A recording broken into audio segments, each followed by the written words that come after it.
And well, welcome back to another episode of Pokemon Knowledge. Man, is it already Thursday night? I guess so. If you guys are just tuning in right now, I appreciate each and every one of you guys that tuning in. If you guys are new to the channel, my name is PK. Oh boy, what do we got to talk about today? Something that I haven't heard a lot of people talk about, and by not a lot of people, I've heard zero people talk about this. And it's a very simple question. It's a very simple problem that nobody's really addressed. Sustained, expensive, modern booster boxes at release. We've never seen this before. People, I mean, we could point to certain indicators like, oh, what happened with like certain sets. You can say, ooh, there was a run up of like Hidden Fates, went up to $300 for ETB, and then they came crashing back down after reprints and then stayed pretty stagnant at 150 for years and years and years. Or we could point to Vivid Voltage booster boxes that, you know, went wild, went all the way up to 280, got reprints, crashed back down. So you could talk about, battle styles at release were selling for 160 a booster box, got reprinted, crashing down. Chill and Rain, 160 a booster box, got reprinted, crashing down. All those are very true. It's not the same. The numbers I said, Hidden Fates being the outlier, being a specialty set, but all main expansions, like the closest thing we could even get to what's going on right now is Vivid Voltage booster boxes. But Vivid Voltage booster boxes going crazy in price was such a blip of the radar in relative to the life cycle of Vivid Voltage. Like, it didn't stay expensive for a long time. And a lot of stuff was more or less timeable in a sense where, especially like Chill and Rain and stuff, Chill and Rain was wave releases, and it wasn't a matter of if Chill and Rain booster boxes were going to go down, it was just a matter of when. Now, did we expect boxes to go from 160 for Chill and Rain booster boxes all the way down to, as I walked through the valley, the $80 booster, $79, $95 booster box, I fear no evil? No, maybe we didn't expect that low, but we always expect like a pullback. There's nothing to compare what's going on in right now, in today's current climate, in today's current market. Like, the amount of price increases before sets are released, and this is something we've talked about now for a while, and this is something that we said is not possible to stay into perpetuity, into foreverness, and that's just every new release being more expensive than the previous new release. So, example being, it kind of started at Surgeon Sparks. Surgeon Sparks at release was still sub MSRP, and then we saw Surgeon Sparks booster boxes go up, and they never really retraced. If they retraced, they retraced 10 or 20% after they ran from 110 at pre-order prices up to 200 plus. So Surgeon Sparks never really counted. And then Destined Rivals was that first big example of, well, no, even Journey Together. Really, Journey Together was. Journey Together, a booster box at release, wasn't sub $200. It was going to be really, really hard to source, and we never saw a big retrace of Journey Together. And then the next set that came out, so Surgeon Sparks was expensive. Then Journey Together was more expensive than that. Then Destined Rivals came out, and Destined Rivals pre-order prices were the highest prices we've ever seen. And then what happened with Destined Rivals? Destined Rivals booster boxes, pre-ordered at like that 230 mark, and then what did they do? Now we're seeing them at like 300 plus, getting close to $400. Does that make sense? So we never saw Destined Rivals retrace, and at the same time that Destined didn't retrace, neither did Journey, neither did Surgeon, neither did Twilight. And it's like, okay, this isn't the same. And then you look at, and then what happened with Mega Evolutions? Mega Evolutions followed the trend. Surgeon Sparks was more expensive, then Journey was more expensive than Surgeon. Then Destined Rivals was more expensive, and then now Mega was more expensive than Destined Rivals for pre-orders. And then what happened? Now you have the newest set, Phantasmal Flames. What did Phantasmal Flames do? The pre-orders are now more expensive than Mega Evolutions was. And the question, and we saw it go from, it's like a jump up of like $40 every time, It's like, but the question is this possible? Can this go into, foreverness? Is every set from now until the end of days going to be more expensive? And the answer to that has got to be no, because you can't have every set creep up to $40 more for every release, because the thing about Pokemon is forever. When we talk about perpetuity, when we talk about foreverness, in my opinion, Pokemon is forever. So $40, when you stretch out that timeline enough, we have pre-order prices of $1,000 a booster box. So eventually there has to become a break point. And I don't know where that break point comes, where every booster box is more expensive than the previous one. But we're seeing that. But now the question is, what is the problem of sustained expensive booster boxes at release? Because now we're starting to see sustained. Where I talked about Vivid Voltage was not sustained. Battle Styles was not sustained. Chill and Rain was not sustained. Does that make sense? We are now seeing booster boxes stay expensive and the prices sustaining. What does this mean? It means a lot of stuff. First thing this means is market confidence. Market confidence is so crazy high right now. The problem is, too, is the more expensive stuff gets, it changes the way that a lot of people get to interact with the hobby. And really, it pushes out the lower end of the hobby. And that's the sad part. Because the lower end of the hobby is still very important, but it pushes a lot of those people out. And what I mean by that is, one of the things a lot of people would say is, focus on certain SKUs. And we would tell people, focus on certain SKUs, focus on Pokemon Center ETBs, focus on booster boxes. Don't try to get all these auxiliary products, check lane blisters, 3-pack blisters, ETB cases of regular ETBs, random collection boxes. Stay away from these products if you don't have unlimited funds, and maybe you save up every 2 months and you could pick up one booster box case of every set, because releases are every 2 months or every 3 months. And that, 2 to 3 months gives you a nice little timeline where you can save up, let's call it $700. $700 is, well, let's call it $710 or whatever, $120 a booster box times 6. So what is that? That's $720. So in the 2 to 3 months timeline, you save up your money, you save up $720, and you get to pick up a case of booster boxes. Well, that works when booster boxes are $120.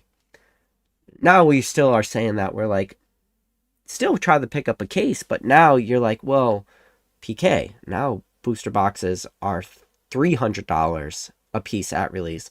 Cases went from, when it used to be $720, now they're $1,800. It was already hard enough for me to save up $720 every 2 to 3 months to pick up one case. Now you're asking me to from saving up $720 to $3,000. PK, listen, I've gotten decent raises at my job. Like, I've gotten between 3 to 6% yearly raises. That 3 to 6% increase in inflation doesn't add up to the inflation I'm now paying to just add one modern case to my collection. Like, I can't do it anymore. I was struggling at $700 every 2 to 3 months. Now I just can't do the $3,000. And I understand that. I understand a lot of people are saying that. What does that mean for the sustained expensive booster boxes, though? What it means is you have two things playing out. One, the rich are kind of getting richer, because the people that are so well capitalized or have that liquid cash flow, they're able to buy at these higher prices. And not only are able to buy, a lot of these people are able to hold, because now they don't need to force sell when prices start to go down, because they're already capitalized well enough that they could afford this stuff at release. So we're running into this weird thing where the gains are already been made. The gains are being made before the first consumer picks up. Like, that person picking up that case, the thing is, the gains have already been made. And listen, I made my rant talking about how distribution is what everybody should be doing. I had people in the chat telling me, oh, what is PK telling us to go buy a distribution company? And sometimes you're going to lose people a little bit that way, but I'm talking like, try to get distribution now. Like, maybe now's your time if you could get it, but there's so much money already being made at that first level. Like, you don't realize that the money has already been made.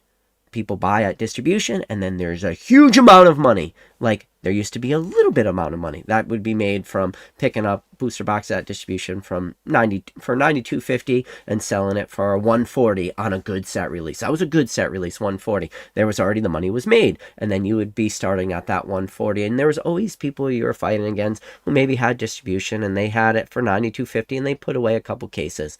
But now the money that's being made is going from 92.50 a booster box or 100, depending on people's allocations. Now, bam, it's being flipped to now. It went from 100 to 300. There's a lot of money being made. And now that is where you got a lot of people piling in. We're running into this weird issue too, where the person that had $720 for a case of booster boxes every 2 to 3 months, they still have that $720 for a booster box case at release, but they just can't, their money just doesn't go as far anymore, but they still have it. They're like, this is the way I've always interacted. I always saved up that $720 and I bought a case. They still have it. The money hasn't gone away. So now what is happening? Sustained expensive booster boxes. So now what happens is sustainability means people could do one of two options, really. One, they could sit on the sidelines and they still have their $720 they saved up every 2 to 3 months, and they can save up that money. So now, 3 months goes by, they got $720. 6 months goes by, well, now they got $1,440. That's easy to say on paper. It's just like, keep waiting. The waiting game, just wait.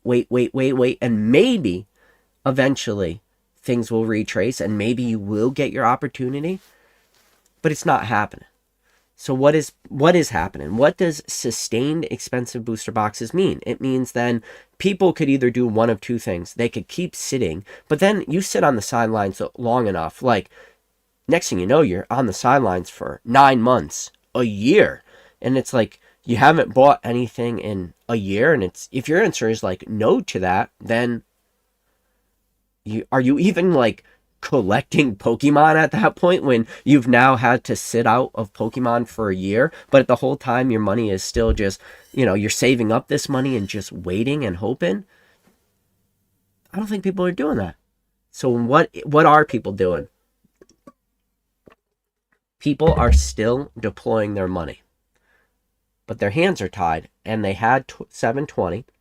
So now they're deploying their money out because they say, I don't want to sit on the sidelines. I don't want to wait for something to maybe happen. So now, instead of being able to pick up one case of booster boxes, I will deploy my $720. Well, the problem is when you look at something like Phantasmal Flames, I can only pick up 2 booster boxes.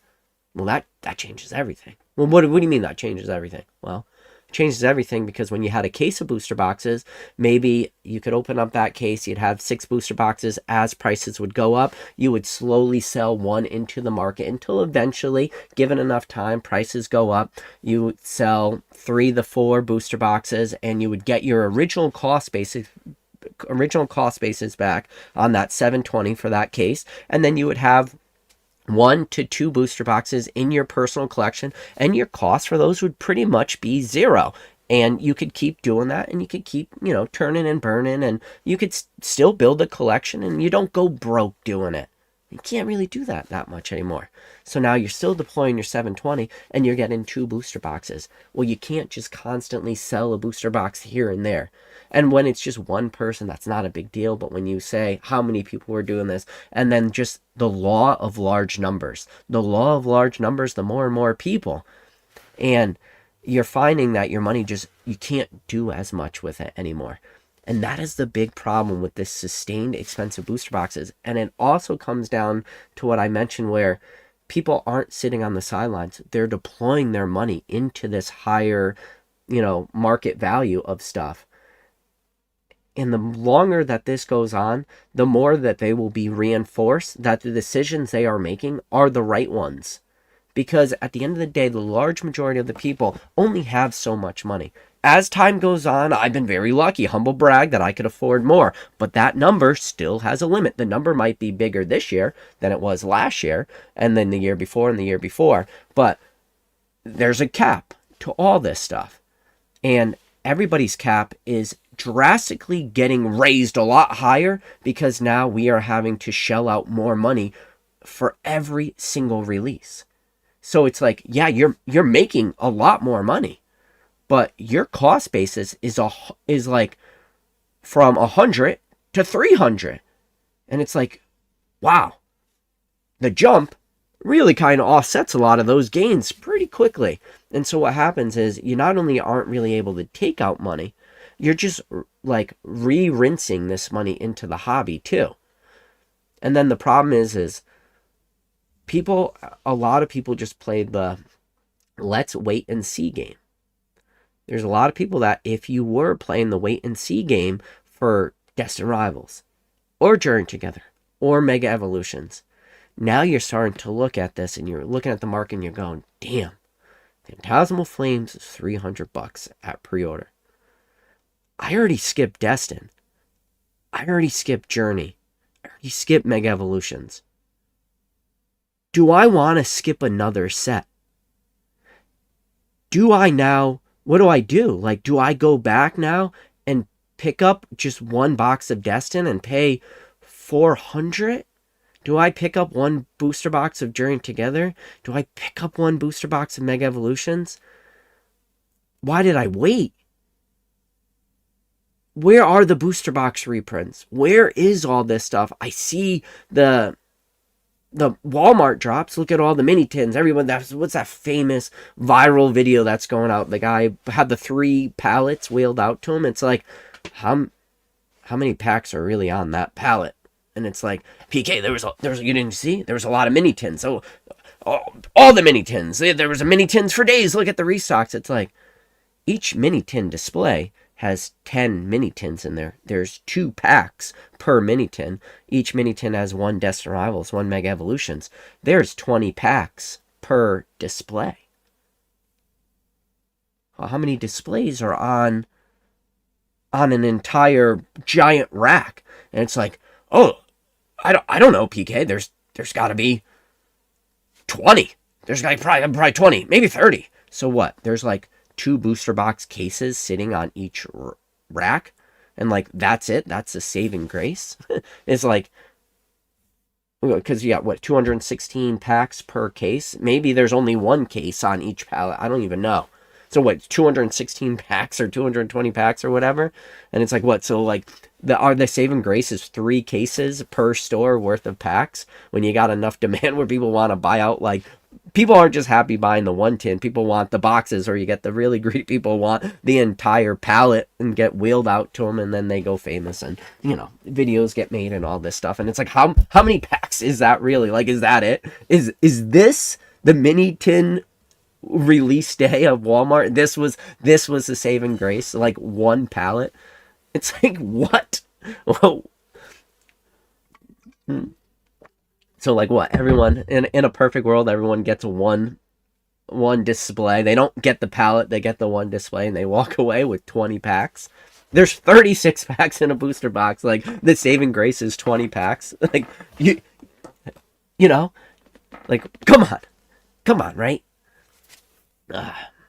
So it's just kind of crazy when you think about it that way. Like, you don't even get 3/4 of a booster box. You get less. Like, it's crazy.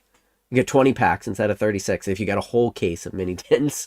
Like, but now it goes back to the problem with the sustained expensive booster boxes. The longer prices are sustained like this, eventually Pokemon has to focus on the sets that are in high demand. The problem is the Pokemon set releases are getting smaller and smaller. In fact, not only are the set release windows getting smaller and smaller, we are now running into a position where one of the shortest set releases for main expansions, not counting specialty sets, main releases from MEG1, old Megalodon 1 to Megalodon 2, from Mega Evolution's base set to Phantasmal Flames, it's like a 2-month timeline. Like, here we are at the time recording this video, we're like 2 weeks away, more or less. It's like, what 2 weeks? Yeah, 2 weeks away from the next main release. And it's like, well, where's Pokemon printing need to be? It's like, there is no product on shelves right now. The demand is in this hobby, and has been, and for always will be. People always ask me this question. They say, PK, what is the most successful, what is the best set of Pokemon, and I say whatever the next set is. And that, it's a meme, right? It's a meme of just not just this channel, but a lot of this hobby in general is just what is the best set? It's like, oh, whatever the next set is. What is the best Charizard artwork? Oh, whatever the next Charizard artwork is. And they're like, yeah, but PK, that's Phantasmal Flames, SIR Charizard. I'm like, yeah, that's the best Charizard artwork. Do we not agree? And they're like, oh no, PK, I agree. It's the best Charizard artwork ever. And that conversation, it just doesn't matter the set, doesn't matter the Pokemon. We'll have this conversation from now until forever. But that is where the demand is. The demand is the most current, most modern thing. So Pokemon needs to focus their printing on the most current, most modern thing, because that is the thing that is in most demand. It doesn't help the hobby out. It doesn't help Pokemon out. It doesn't help distribution. It doesn't help stores if Pokemon only focuses on printing stuff that people don't want. Pokemon has to print the stuff that people want. It's like when, and people are like, well, what set is going to be sold the most? Coming up in the next 2 weeks, the set that's going to have the highest sell-through rate is Phantasmal Flames. And then in a couple months from now, the set that's going to have the highest sell-through rate will be whatever the next one is, and the next one, and the next one. And you know what? Once Phantasmal Flames is released, the seals of that set at release will be better than Mega Evolutions is that day, Destined Rivals is that day, and because people just want the newest, they want the shiniest, but that is not new. That is as old as a saying in this hobby. It doesn't matter if you went from base set to jungle to fossil, maybe not base set 2, but Team Rocket, Gym Heroes, Gym Challenge. I'm not going to do all the sets, but you know what I'm going to say. Every set had more demand than the following one. I just want you guys to think about that. I just want you guys to think about that. So like every single set is just in more demand than the next one. So that's the problem. I don't know what's going to happen. Sustained expensive booster boxes going on for such a long period of time. It's skewing the way people look at modern releases. It's skewing the way people look at chase cards. You know, it skews the way people look at acquiring product. A long majority of the hobby, and there's nothing wrong with this sentence. While some people will push back on it, there's nothing. There's nothing wrong with waiting. Nothing wrong with waiting for reprints. There was nothing wrong with that. Now there is, because we're just not seeing it happen. And if we do see reprints, it's coming out in auxiliary products through different things or whatnot. It's just, the demand is so strong right now. And these sustained booster box prices are going to change the fundamentals of how people interact with this hobby. And it's going to change the way that people look at new set releases and price points for new set releases.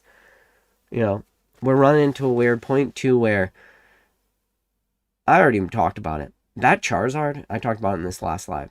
That Charizard, whenever it gets released from Phantasmal Flames, is going to be one of the most successful modern Pokemon cards ever at release. Ever. You think the Destined Rivals Mewtwo holds a candle to it? The Japanese version of this card is selling for the same as Mewtwo from Destined Rivals in a 10. The Japanese 10 is selling for the same as an English SIR of a current most hype modern set, which is Destined Rivals. You think the Charizard is going to be less than the Japanese 10 price? You think it's going to be the same as the Japanese 10 price? Come on. Please, let's be honest. You know it's going to be more expensive. So, who knows what that card is going to be? And you think that having a set card potentially between $2,000 to $3,000+ in a 10, you think that's going to hurt the set? You think that's going to make people want to open it less? I don't care how small or how big that set is. People are going to want to rip it because there are some hobbies, you know, One Piece and stuff, where there could be really super expensive set cards. This is not one of those hobbies, though. And here we are. It's crazy. I don't know, chat. Um, Here we are though, and the problem is it goes back to where the money is now. You're having people, their dollars are just not going as far as they did a year ago. So now you just have people acquiring less, but there's still all the product is being acquired because the amount of people that are hopped in is just so much larger. So when everybody used to want 6 boxes for 720, now people get 2 boxes, maybe 3 boxes for 720. But that's because there's now 10 other people waiting in line that never used to be there before, and those 10 other people just want one. And it's like, well, you used to want 6, and now there's 10 other people in line. They all want one. So now the demand is for 16, but the 6 booster boxes are all that exist. But now you have 16 people worth of demand for that original 6. You just can't get your fill anymore because those other 10 people in line, they're going to try to get it. And that's just happening across the board. So everyone just has a little bit less. Unless you are just so wildly well positioned. Now, this is a problem with sustained booster box prices. And the same way as I told you, there's a lot of people just saying, I'm going to wait. I'm going to wait for Destined Rivals to drop. I'm going to wait for Journey Together to drop. I'm going to wait for Mega Evolutions to drop. And it never happens. For the people that are waiting, when it does finally drop, they're going to have their buying opportunities. And they're going to just want to buy up instantly. And there's going to be so much buying pressure on the way down for a lot of this stuff. Like, it's just like crazy high releases, just buying pressure. It's going to take a lot for this stuff to go down in the long term. I just don't see it happening very, very soon. I see the demand every day. Like, people talk about, like, I'm watching, I mean, it was the thumbnail game of last week or a month. It's like the Pokemon market's crashing, blah, blah, blah, blah, blah, whatever. And it's just like people are celebrating like 10 or 20% retraces on like $500 booster boxes. And it's just like, I can't really even entertain it. Like, I mean, it's different when I make a video titled as I walk through the $79.95 booster boxes. I fear no evil. That's a little different than people looking at 10%, 20%, 30% retraces on a $300 booster box. And you're still just, like, people don't understand that throughout the majority of the hobby and the history of this hobby, prices of this stuff is best case scenario after 5 years. Like, that's the thing. You hear everybody in the hobby, they always come in, they're like, you know what, PK, I'm an investor for 5 years, 10 years. I hear that all the time. It's just arbitrary numbers, mean absolutely nothing. I don't think people even understand what that means. But we are in the 5-year timeline where people are like, I'm going to be holding for 5 years. The prices we're seeing at release used to be in some people's 5-year timelines. Does that make sense? So I just don't know what sustained booster boxes do. And the problem is, too, is we are in the golden age of grading. You thought 2020, 2021, when everybody had PSA slabs and PSA's turnaround times went to 2 years and CGCs were 6 months and Beckett's were, who knows, does Beckett a company? I think they're a company. I think they have employees. I could be wrong. It might be one person. Might be one person answering the emails, shipping, receiving, graded, slabbing, shipping. I don't know what Beckett's deal is, but with that said, I think we're in the golden age of grading. And why? It's like we are in the golden age because you have these PSA buyback programs. You have Fanatics with their Insta-Rips. You have PSA with their GameStop partnership and the GameStop packs. And the amount of people that are just all in on these GameStop packs is crazy to watch too. In your courtyards and all this different stuff. And it's all these packs are being eaten up. And can you say that this is artificial demand? Artificial is a subjective term right now because people are buying the products that these are going into. Is that demand artificial? I don't think so. But it's like you got these buyback programs and rinsing and repeating. It's just like, it's wild, but we're in the golden age of PSA graded. And I mean this, you can send anything to PSA right now. Assuming this is where, if you clip the video right there, you're good. You could probably make a nice viral clip out of that. Me saying you could grade anything as long as you are a good pre-grader and you can get a 10. Like dumb stuff. Like, there you go. Like, you grade this. What is this? There's a Gengar tax. Like, if you could pre-grade properly and you could hit a 10 on reverse holo Gengar from 151, which is a bulk common card, it becomes a graded play. Like, is that sustainable? Probably not, but it doesn't change the sentence that I said that we are in the golden age. And it's like, why?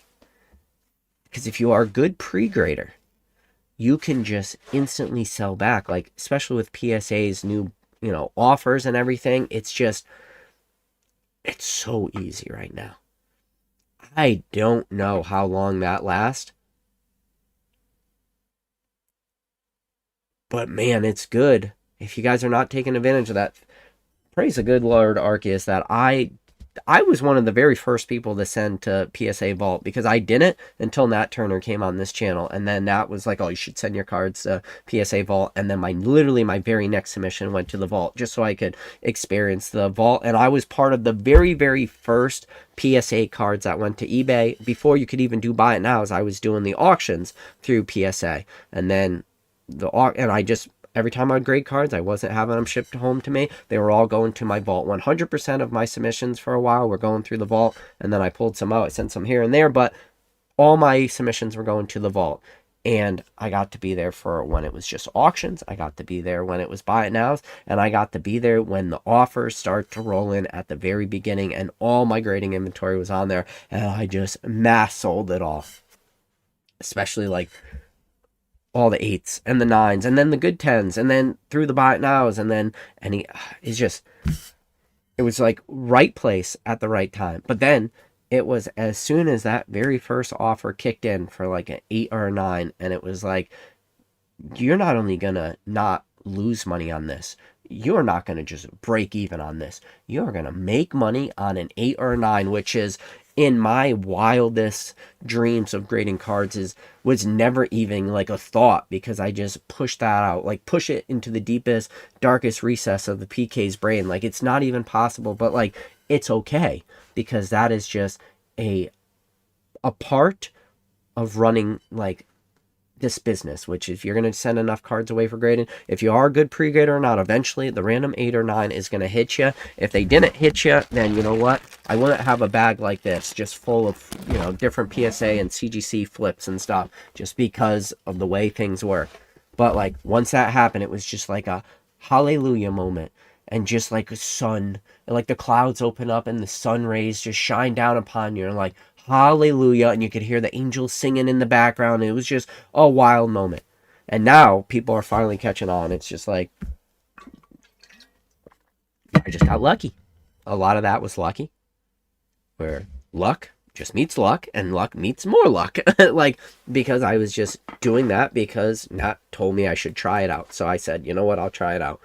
And I was just there at the beginning, and then the middle, and now everyone is, you know how many people are like scrambling to get stuff through PSA, get it to their Vault, because they just didn't have that magic, like, get out of jail free card.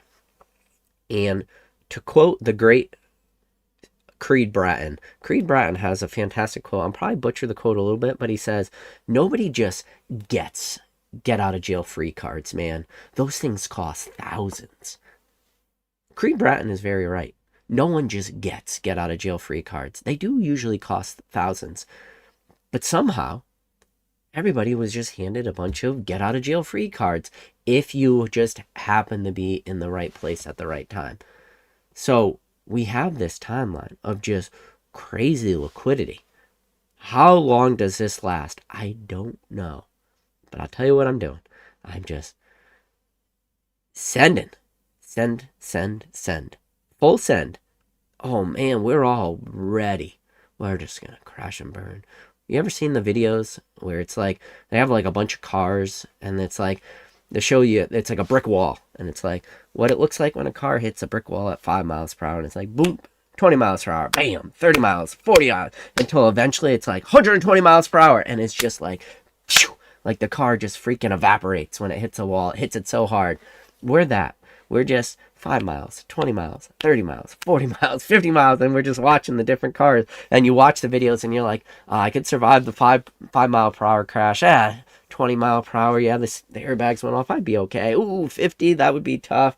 70, 80, and it's like, oh boy, and here we are. We're just cruising. We got our cruise control set to 120, and that wall is just coming closer and closer and closer, and it's like, I'm not gonna make this one. That's it. We're behind the wheel right now, and we're just, who sets the cruise control to 120? We got the window down. We got our arm out the window. I got Thrifty in the passenger seat next to me. She's smoking a dart over there. I'm just like, Thrifty. She's like, begin. I'm like, oh boy, you ready? That's what's happening right now. But you know what? If the window's open, the wind feels good in your hair. It is what it is. That is it. I wasn't going to do a long live tonight. I don't really have much else to say. I could go scroll up to the top of the chat. I'll do my thing. I make it to the bottom of chat. I probably won't go steal old Jim from Z&G Emporium. I won't steal any of his content today. I'll just go through the chat. Appreciate all you guys hopping in. As always, got Jonathan Flint, old Big Gold Blapper. It's good to see you guys. Number one mod in the game, Drew. Golden Boy Troy, appreciate ya. Pokemon said we got Katie Lowen. Katie, good to see you. Says, great topic to discuss. Good to see you all. Pokemon says, the 500k show bid of PSA 10 Pika. I don't even know which card you're talking about, Pokemon. Is Surgeon Sparks vintage now? In about 2 weeks, Mega Evolutions is about to be vintage, so yes.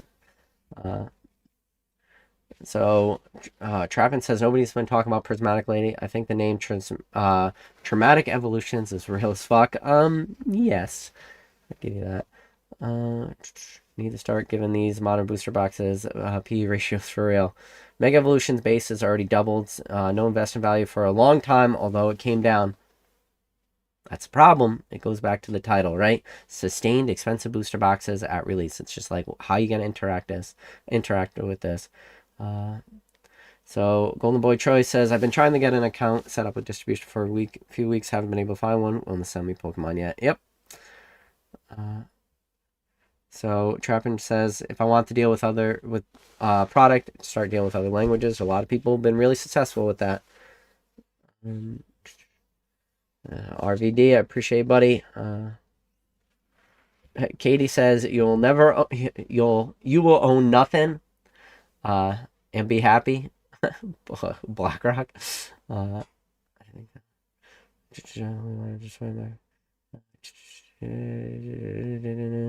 Going to push kids lowering. I don't have time to read all this. Drew, appreciate being a member for 21 months. All right. With that said, chat, I'm going. I want to go upstairs. I'm going to go hang out with the wife. I'm only making 30-minute videos, 40-minute videos. You guys want to come hang out with me? I am live on Fanatics 16 times a week. You'll find me. I'm live. I'll be live tomorrow morning, 11 a.m. Live again tomorrow evening, 8:30 p.m. I'll be live again. Oh, wait, before I go, cool news.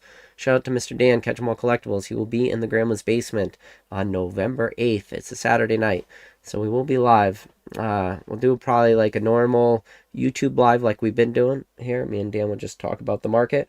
Maybe we'll talk about just craziness. You know what? I was going to sign off. I'm not. This is about to be another 10, 15 minute more longer rant. Because I was watching Dan's live. I think he did it, was it last night or the night before? I can't remember. Maybe it was Tuesday night. I think he did it live. Somebody asked him a question. They said, Dan, if the market crashed, would you go back to your chemical engineering job? And Dan was like, no. I think if anything, Dan said, I think he would go like create a food truck or something. Like there's just no way he would go back. And I thought about that question, it was asked to Dan, but I thought about that for me. And it was like, would I go back? And then I stopped to think about it, and I stopped to think, what would it require for me to go back? So, like, just for a little perspective for everybody, right? Everyone knows what the market's doing right now. I went back and I talked to Dan a while ago, and we talked about our first live we did. When we did our first live, we had 9-pack lots of Crown Zenith for $45. So Crown Zenith was $45 a pack on the lives. Now that $5 a pack, that is with us making money to open those packs. And then for our first ever live, we had Stellar Crown was the most modern booster box at release. This was October 4th, 2024. So we just hit the 1 year anniversary this month at the time of recording this video. So last year. And we had Crown Zenith booster boxes in the buy it now for it was like 110 or 120. And at the time, people had PSA credits and they were farming the credits and stuff. And we were like, hey, even if this Fanatics thing doesn't work out, at least we'll have all our friends in the hobby being able to use their PSA credits. And, you know, we'll have like a booster box. And it was Stellar Crown. It was like 110, 120 a box. We made enough money selling $5 Crown Zenith packs. We had enough money selling $120 booster boxes that fast forward 4 months later, it was costing me money every single day that I was going to work. Costing me money, meaning it was a net positive for me to go into my normal job. It was actually costing me money. And it was like, man, I can make money doing that. And then you fast forward from when I quit my job to fast forward 8 months later, and what has the market done in the last 8 months? And now you could have the tier bears out there. I'm sure, shout out to old Terry. I'm sure Tier Bear was not happy that I quit my full-time job to do Pokemon full-time. Shout out Terry. Well, Terry was wrong. You know, like that's what it boils down to. And you would say that the last 8 months of this hobby from February when I officially went full-time, but it wasn't like I just flipped a switch and went full-time. It was things started ramping up, you know, until eventually it just got to a breaking point where it's like I just couldn't do my old job anymore. I had to go full-time Pokemon. Like I felt as if I did not have a choice. So going to that question of would you ever be able to not do Pokemon anymore and go back to your chemical engineering job, which they asked Dan, but then I think about it for me and it's like, Dan said something crazy like he can make 5% of what he's making right now and he could still do this. I don't think I can make $5 for every $100 I make. I think that would be a little drastic when you put it in a dollar amount. It's like, so for every 100 you make, you can make 5. I probably would go back to work at that. But like the market could drop pretty sustainable. And like that's the thing too. And it's like, I can't.